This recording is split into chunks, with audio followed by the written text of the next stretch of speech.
Hello, hello. Welcome to Zeteo'sSpeedCasting, the program where we take high-level replays, cast them at 1.5 times speed. Let's jump into this match. Game started. All right, so we got Privets Modulo spawned as our blue vehicle player. Blue Armada vehicle player, apparently. No, is he going to do the vehicle lab? Oh, okay, he's going to do a vehicle lab. All right, so we got Barcast at the top here as our Cortex player, as our red guy. And this is Mithril Mountain. Now, this is a very high-level replay here. We got a 52 OS from Barcast and a 56 from Modulo here. And this is a 12 by 12 map. It's a little bit smaller, and it's kind of interesting in that we got this, mountain here that can make or break the game here. Now, the mexes on here aren't gigantic by any means. There's only 0.5s in the very center here, but it can come down to who controls that. We got our, one player typically controls this bottom left position, and we got another player that controls the top right position, and then whoever controls the middle can have a little bit more income and do a bit of extra damage with that. But yeah, let's take a look at these openers here. By the way, this is Ubivator. This is not Modulo, so in case that's confusing or anything, I will be referring to them as Ubivator from here on out. All right, so we got a con moving forward, expanding. We see a couple of rovers out as well to scout, but looks like primarily, he might be doing, let's see. Okay, he's doing a pretty early mine layer. Blitz, yeah, okay, so he's just kind of sprinkling in various units in his build order here. Barcast, meanwhile, has a con out, has another con boosting, starting to get some grunts out for defense, but probably going to be adding on a constructor here pretty soon as well to just like keep up the expansions. Barcast is a little bit more known for his macro kind of plays, macros kind of style, where he expands quickly and he just defends it really well, and maybe sends units once in a while to his opponent, tries to find openings, but primarily a little bit more on the build resources, because resources are good kind of play style. Ubivator here, meanwhile, not adding a LT in this position, so that can be threatened. I think he's just going to rely on this blitz to defend against early raids. And also at the same time, Barcast doesn't really typically do a lot of raids. So I think he's going to be feeling pretty good about that. We do have this mine layer producing these walls here. I've seen Ubivator do this quite a few times. I think this is a really smart play, by the way, primarily because, if you think about like how players typically, send out their aggression or send out their raids, they, like hog the sides of the map.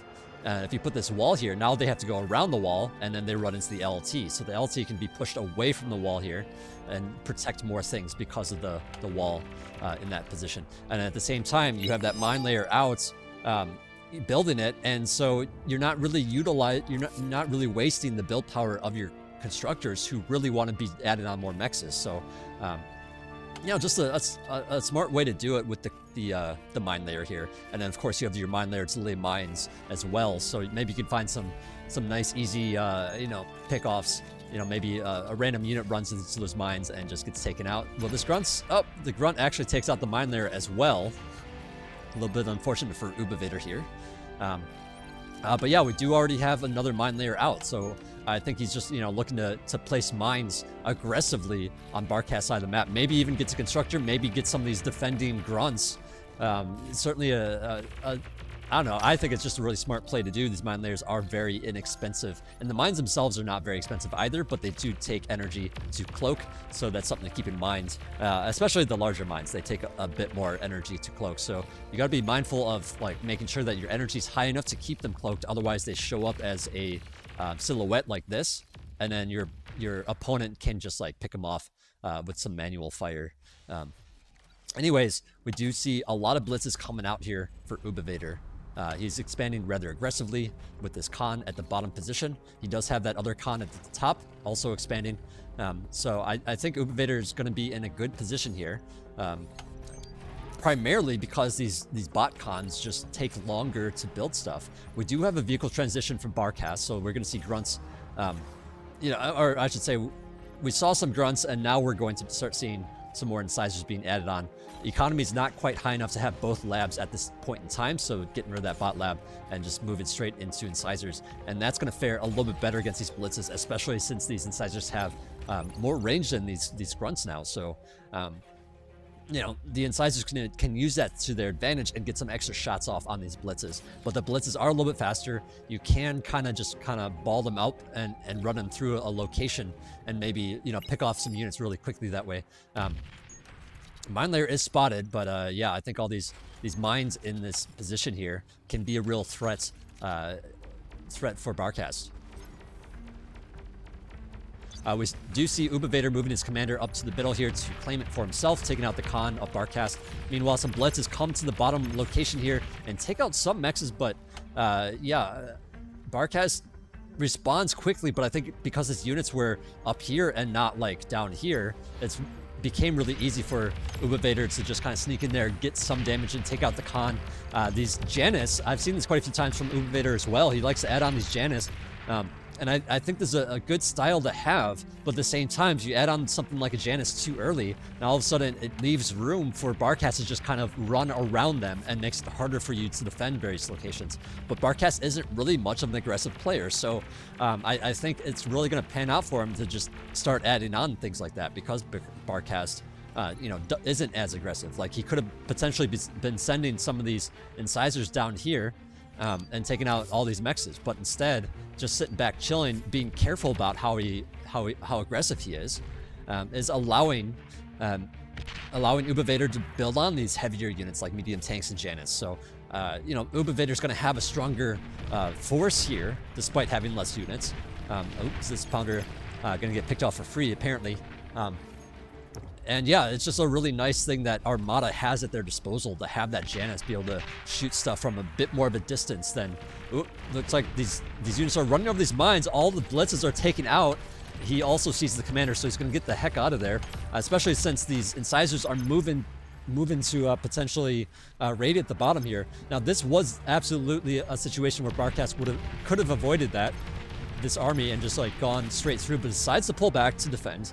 And you know, I suppose it's a reasonable call because there are Januses out. The Januses can certainly threaten the commanders, and you have to be very, very careful with them. So, you know, Barcast just being a little bit more on the more cautious side of things, and also just laying down some more mines in this position here to help protect that commander from those Janus.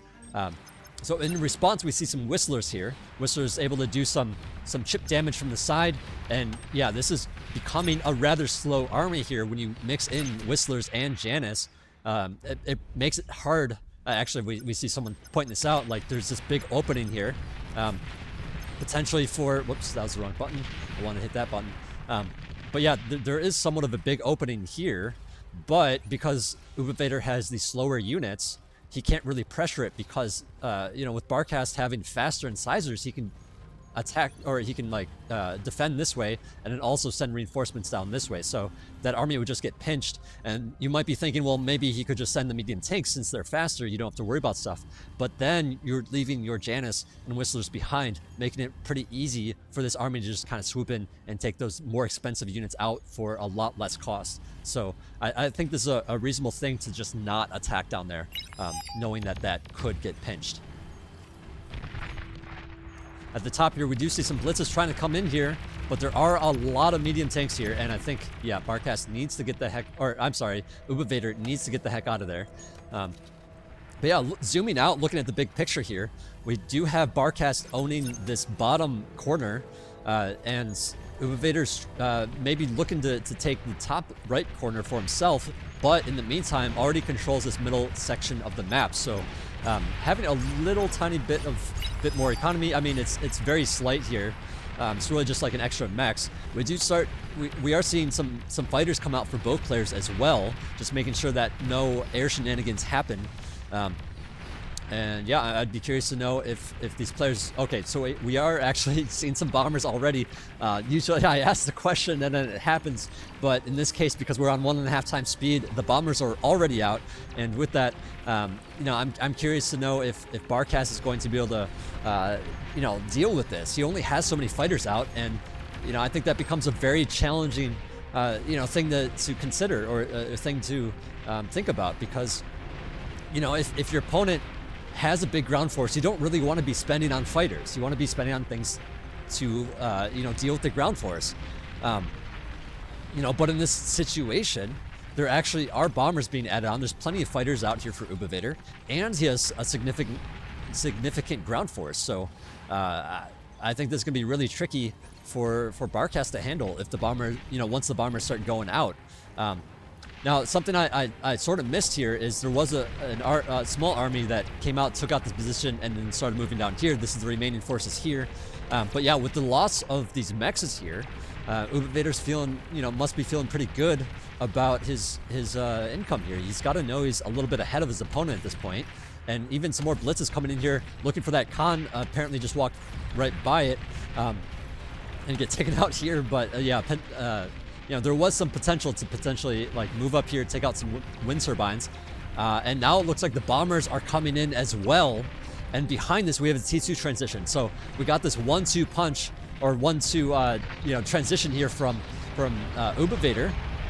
And look at this, there isn't all that much anti-air here for Barcast.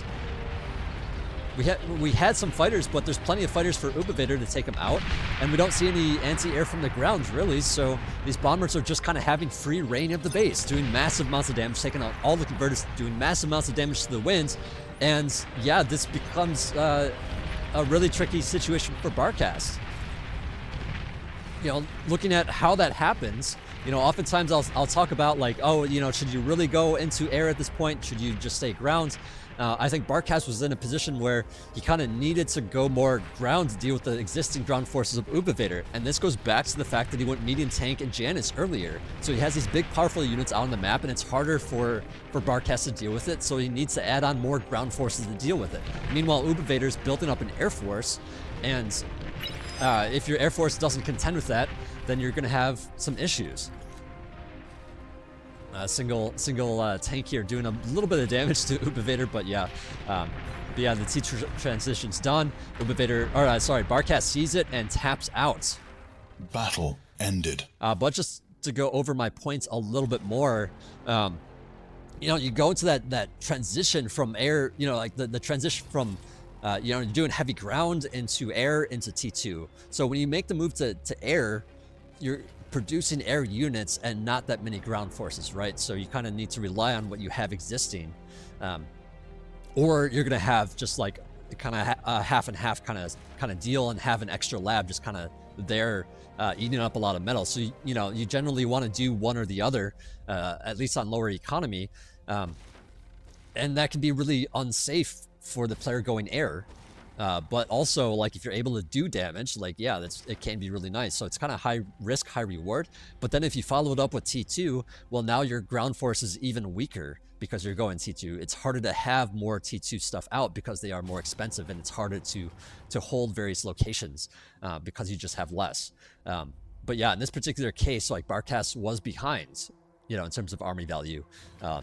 Ubivator just doing a nice job with the Janus and whatnot. The interesting composition we don't see every day. And I think really this is like the next level of 1v1s, mixing in all those heavier units at various times, especially on these smaller maps where you don't have to worry about gigantic distances to cover. If you do medium tank and Janus too early on a big map, well, now you just don't have enough units to deal with like a whole bunch of raids coming out. Like, they just can't be everywhere because they are more expensive. Anyways, I hope that makes sense. And yeah, that does it for this cast here. I hope you guys enjoyed the cast. I hope you guys learned something. I try to sprinkle in some tidbits about stuffs that you might not realize. But yeah, I try to put out one of these videos every couple days. So if you enjoyed this cast, please subscribe and tell your friends, because there is going to be more on the way. But yeah, anyways, thanks for watching. I'll see you guys next time.